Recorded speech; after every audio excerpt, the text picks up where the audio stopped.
नमस्कार निवेदिता किचन में आपण मानक स्वागत करुच्ची। आज वीडियो रे सजना साग आउ मिक्स डाली गोटे हेल्दी आउ टेस्टी रेसिपी शेयर करी। यही रेसिपी झटपट बन की रेडी हो बनवा बहुत इजी। चलते वीडियो स्टार्ट करवा। यही रेसिपी को बनवा लगी मुझे मिक्स डाली यूज कर मसूर बिरी मुग बुट आउ हरड़ डाली मिसिकी अच्छे। आपण मैंने चाहिए हरड़ डाली भी बनई पारे नचे मुग डाली भी बनई पारे।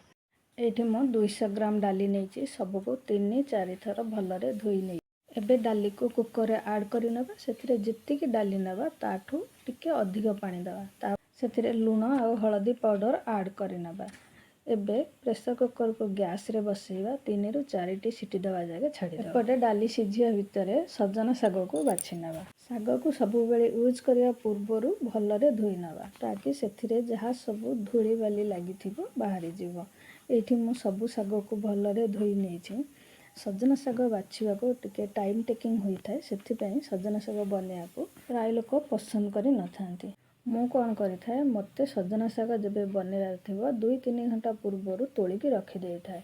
जते बेले साग बाछे बहुत इजीली बाछि होई जाय। कम टाइम भी लागि थाए। जेमति आमे माने जानती सजना साग रे vitamin mineral iron calcium fibre भरपूर मात्रा रे मिली थाए। एही साग हमर हाई बीपी पेशेंट मानक पई बहुत हेल्पफुल होई थाए।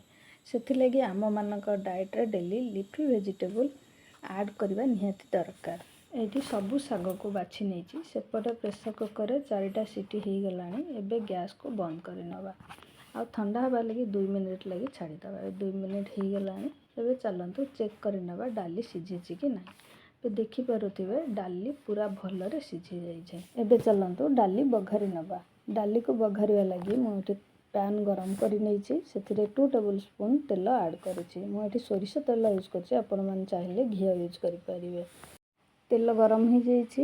एबे 1 टेबलस्पून जीरा ऐड करिबा। जीरा फुटी गला परे सेथिरे कुटी की रखिथबा ओदा को ऐड करिबा।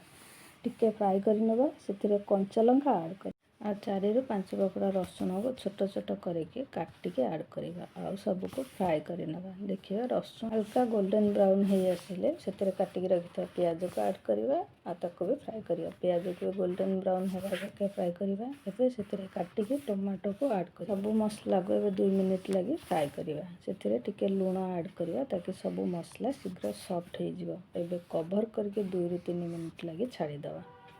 ये कवर कर 3 मिनिट हो गलानी। चेक कर नबा। ये देखो टमाटो पूरा सॉफ्ट हो जाइए आ सबू मसला भलरे मिक्स हो जाइए। एबे टिके भलरे मिक्स कर नबा। सजना साग को बाछि रखी ताको भी ऐड कर नबा। टिके कवर कर नबा आ टिके परे देखिबा साग पूरा सॉफ्ट हो जिवो। साग को पकेई संगे संगे न गोले की कवर कर नबा। देखिबा सागर वॉल्यूम कमी जिवो आ फ्राई करबा को भी इजी हबो। ये देखो साग आमर पूरा कम हो जाइए। एबे भलरे फ्राई कर नबा। ये साग पूरा भलरे फ्राई हो जाइए तो ताकू तल को बाहर कर नबा। पे गैस रे प्रेशर कुकर को बसई नबा। फ्राई करके रखिथिबा सब साग को धीरे धीरे करके डाली रे ऐड कर नबा। ये देखिए जदि एक्स्ट्रा पानी दरकार ताहाले उषुम पानी ऐड कर नबे नचेत ऐड करबा दरकार नहीं। एबे डाली को भलरे गोले नेबा आ 5 मिनिट लगी फुटिबा को छाड़ी दबा। एठी हमरो 5 मिनिट हो गलानी। डाली बनिके रेडी हो जाइए। एबे गैस को ऑफ कर नबा आ 2-3 मिनिट कवर करके गैस ऊपर बसिबा को देबा। एबे चेक कर नबा। देखंतो डाली हमर बहुत भलरे सिझी जाइए आ साग भी भलरे सिझी जाइए। डाली संगे मिक्स है।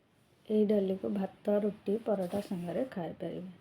जदि वीडियो पसंद आसथिबो ताहाले मो चैनल को सब्सक्राइब करने को भूलिए ना।